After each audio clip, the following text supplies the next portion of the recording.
अपने छोटे से परिवार के साथ जयपुर में रहती है। हाल ही में वो अपने बेटे राम की शादी दिशा नाम की लड़की से करवा देती है, मगर शादी के बाद अपने बेटे में आए बदलाव को देखकर वो स्वीकार नहीं कर पाती। बेटा राम, आज तू ऑफिस से इतनी जल्दी घर कैसे आ गया? क्या करता माँ, दिशा जिद कर रही थी इसलिए आना पड़ा। तो क्या बहू रोज ऑफिस से जल्दी आने को बोलेगी और तू आ जाएगा?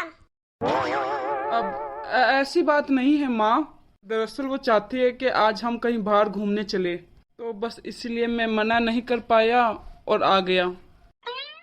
राम की ये बातें माया को जरा भी रास नहीं आती और वो बिना कुछ बोले अपने कमरे में चली जाती है। माँ के इस व्यवहार को देखकर राम भी सोच में पड़ जाता है। ये माँ को अचानक क्या हो गया? राम सोच ही रहा होता है, अभी दिशा वहाँ आ जाती है। राम, आप आ गए ऑफिस से? तुमने बुलाया इतने प्यार से तो कैसे नहीं आता।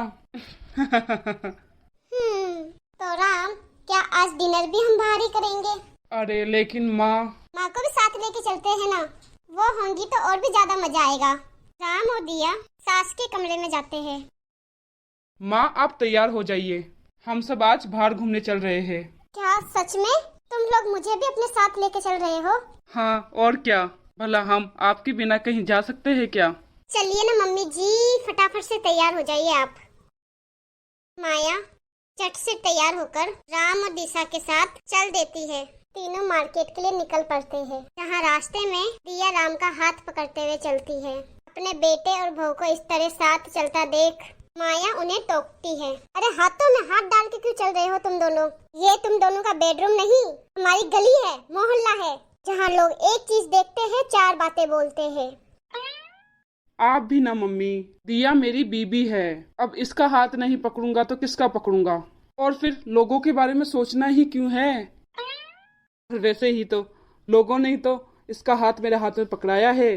जब शादी के टाइम हम एक दूसरे का हाथ पकड़ के फेरे ले रहे थे तब तो बोले नहीं लोग, तो अब क्यों बोलेंगे?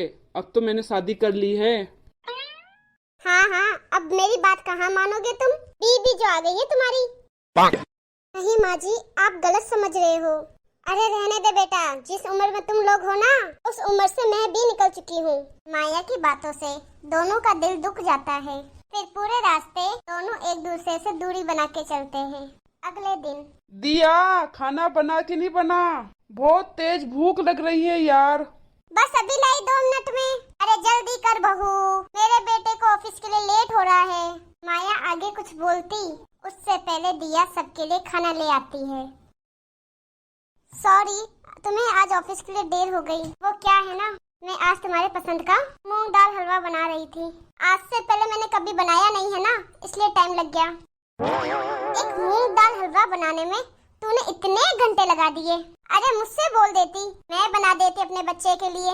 वैसे भी ना, राम को मेरे हाथ का ही मूंग दाल का हलवा पसंद है, किसी और के हाथ के मूंग दाल के हलवे की तरफ तो ये देखता भी नहीं।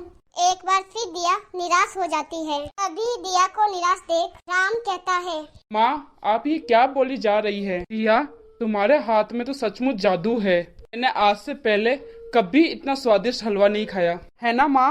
माँ जी, आपने तो खाया नहीं, जल्दी से खा के बताइए ना कैसा लगा हलवा। हाँ माँ, दिया ने बहुत टेस्टी हलवा बनाया है, एक बार खा के तो देखिए। नहीं बेटा, मुझे भूख नहीं लग रही, बाद में खा लूंगी मैं। क्या हुआ माँ जी, कोई बात है क्या? आप कुछ नाराज सी लग रही हो। नहीं बहू, ऐसी कोई बात नहीं है। तू जाके राम के ऑफिस का टिफिन पैक कर दे, मैं जरा अपने कमरे में जाकर आराम करती हूँ। दिया को अपनी सास की बातों में हल्का सा रूठापन नजर आता है, लेकिन वो अपने सास के आए हुए बदलाव का कारण नहीं समझ पाती। इसी तरह कुछ दिन बीत जाते हैं। अब माया को अपने बेटे के मुंह से दिया की तारीफ सुनना जरा भी अच्छा नहीं लगता। एक दिन, अरे माया बहन कैसी हो? आज तो बड़े दिनों बाद दिखी। अब क्या बताऊं तुम्हें, आजकल कहीं जाने का मन ही नहीं करता। सारा दिन बस बिस्तर में ही आराम करती रहती हूँ। सच में बहन, तुम्हारा तो भाग्य ही चमक गया दिया जैसी बहू पाकर। और एक मेरी बहू देख लो, बिस्तर तो छोड़ो, सोफे में भी चैन से नहीं बैठने देती।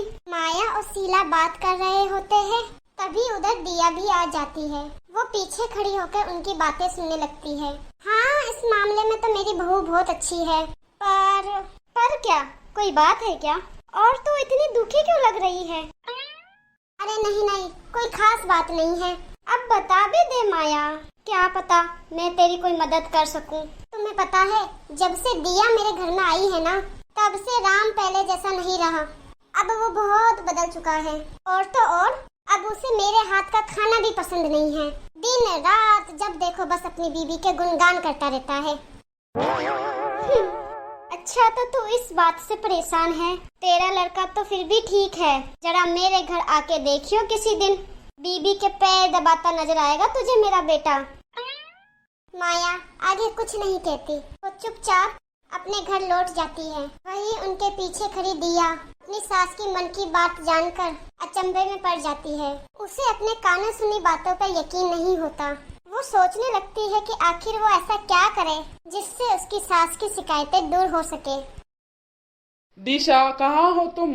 देखो, मैं तुम्हारे लिए गिफ्ट लेके आया हूँ। क्या लाए हो? ये देखो, पसंद था ना तुम्हें ये पर्स? वाह, कितना सुंदर पर्स है। Thank you Ram. मैं जानता था तुम्हें ये पर्स जरूर पसंद आएगा। अचानक से दिशा की नजर दूर खड़ी अपनी सास पर जाती है। उसे अपनी सास की कही बातें याद आ जाती है। राम, ये तुम मम्मी जी को दे दो प्लीज। मैं क्या करूँगी इसका? तुम तो जानते ही हो मुझे इनका कुछ खास शौक नहीं। तुम ऐसा क्यों बोल रही हो दिशा? क्या तुम्हें ये पर्स पसंद नहीं आया? हाँ ठीक है, पर कुछ खास भी नहीं है। मुझे ये कुछ ज्यादा पसंद नहीं आया। आप एक काम करिए ना, ये पर्स आप मम्मी जी को दे दीजिए। राम गुस्से से वहाँ से चला जाता है। कुछ ही देर बाद दिशा सबको खाने के लिए आवाज देती है और दोनों को खाना परोसती है। दिशा, ये कैसा खाना बनाया है? बिल्कुल भी स्वाद नहीं है इस खाने में। हाँ बहू, इसमें तो नमक मिर्च मसाले कुछ भी नहीं है। शायद मैं भूल गई होंगी मम्मी जी, मुझे माफ कर दीजिए मम्मी जी। लगता है तुम खाना बनाना भूल गई हो दिशा। माँ, क्या आप दूसरा खाना बना दोगी? बहुत समय हो गया है, आपके हाथ का कुछ खाया भी नहीं है। माया जट से उठकर रसोई में खाना बनाने के लिए चली जाती है। वाह माँ, आज कितने दिनों बाद आपके हाथ का खाना खा के मजा आ गया। आपके हाथों में आज भी वही स्वाद है जो पहले हुआ करता था। अपने बेटे के मुंह से इतने दिनों बाद तारीफ सुनकर माया आज बहुत खुश होती है। दिशा भी ये सब देखकर मन ही मन बहुत खुश होती है। कुछ भी हो, आखिरकार उसकी मेहनत रंग जो ला रही है। अगले दिन माँ, आज भी प्लीज आप ही खाना बना दीजिए। कल के बाद तो दिशा के हाथ का खाना खाने का मन ही नहीं कर रहा। हाँ बेटा, क्यों नहीं, मैं अभी जाके तेरे फेवरेट आलू के परांठे बना के लाती हूँ। माया अब खुश रहने लगी थी, और खुश क्यों ना हो, आखिर उसको उसका पहला वाला बेटा जो मिल गया था। लेकिन जितना राम अपने माँ के करीब आ रहा था, उतना ही वो दिशा से दूर होता जा रहा था। माया